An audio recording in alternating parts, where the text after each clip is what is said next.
창세기 49장 27절 33절 제목 야곱의 유언 27절 베냐민은 물어뜯는 일이라 아침에는 빼앗은 것을 먹고 저녁에는 움킨 것을 나누리로다.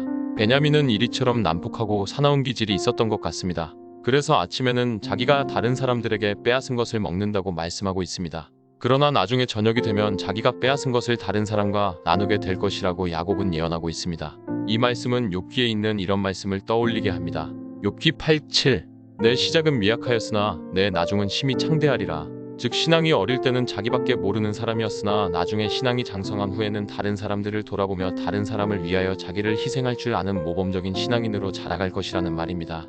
그런데 이것은 비단 베냐민에게만 국한된 말이 아니라 모든 하나님의 자녀들에게 다 해당되는 말입니다. 아브라함, 이삭, 야곱, 요셉, 모세, 다윗 등 대부분의 신앙인들의 처음 모습과 나중 모습은 완전히 다릅니다.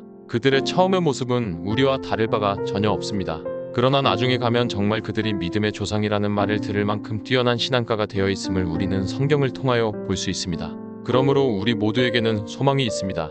지금 우리의 모습은 신앙적으로 한없이 초라해 보이지만 우리도 언젠가는 하나님의 은혜로 말미암아 우리 신앙의 선조들처럼 잘 다듬어진 신앙인으로 자라갈 것이기 때문입니다.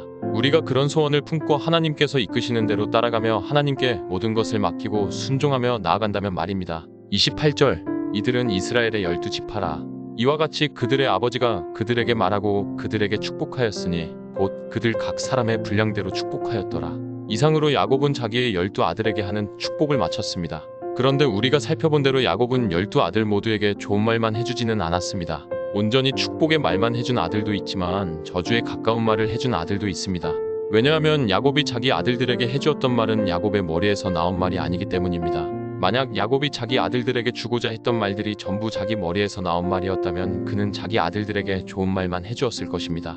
그러나 그 말들은 하나님께서 야곱에게 주신 말이었기 때문에 야곱은 어쩔 수 없이 아들들에게 거의 저주에 가까운 말도 해주어야만 했습니다.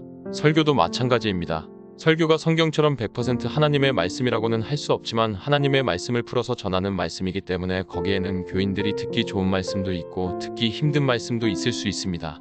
하나님께서 야곱으로 하여금 자기 아들들에게 듣기 힘든 말을 하게 하신 이유가 무엇일까요? 그것은 조심하고 주의하라는 것입니다. 그러면 결코 그런 저주의 길을 가지 않을 것이며 하나님께서 기뻐하셔서 복을 부어주실 수 있는 길로 갈 수 있기 때문입니다. 설교를 통하여 하나님께서 우리에게 쓴 소리를 하실 때도 있습니다. 그럴 때 우리가 말씀으로 우리 스스로를 주의시키고 조심하기만 하면 우리는 그 말씀을 통하여 오히려 하나님의 축복을 받는 길로 가게 될 것입니다. 29-33절 그가 그들에게 명하여 이르되 내가 내 조상들에게로 돌아가리니 나를 햇사람 에브론의 밭에 있는 굴에 우리 선조와 함께 장사하라. 이 굴은 가나안 땅 마므레 암막벨라 밭에 있는 것이라. 아브라함이 햇사람 에브론에게서 밭과 함께 사서 그의 매장지를 삼았으므로 아브라함과 그의 아내 사라가 거기 장사되었고 이삭과 그의 아내 리브가도 거기 장사되었으며 나도 레아를 그곳에 장사하였노라. 이 밭과 거기 있는 굴은 햇사람에게서 산 것이니라. 야곱이 아들에게 명하기를 마치고 그 발을 침상에 모으고 숨을 거두니 그의 백성에게로 돌아갔더라. 야곱은 마지막으로 자기가 죽으면 자기의 시신을 애굽에 장사 지내지 말고 가나안 땅 마므레 암막벨라 굴에 장사 지내달라고 자기 후손들에게 신신당부하였습니다. 그러면 야곱은 왜 애굽에 묻히지 않고 가나안 땅에 묻히려고 했을까요?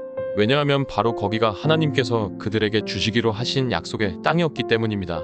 그래서 야곱은 자녀들에게 자기의 시신을 그의 할아버지 아브라함이 그들 가족의 소유 매장지로 삼았던 가나안에 있는 마므레 암막벨라 굴에 장사 지내달라는 유언을 남기고 있는 것입니다. 그래서 그의 후손들이 세월이 아무리 흘러도 그들이 살 곳은 애굽 땅이 아니라 가나안 땅이라는 생각을 잊어버리지 말고 결국에는 가나안 땅으로 돌아가도록 하기 위하여 야곱이 그런 유언을 남겼다고 하는 것입니다.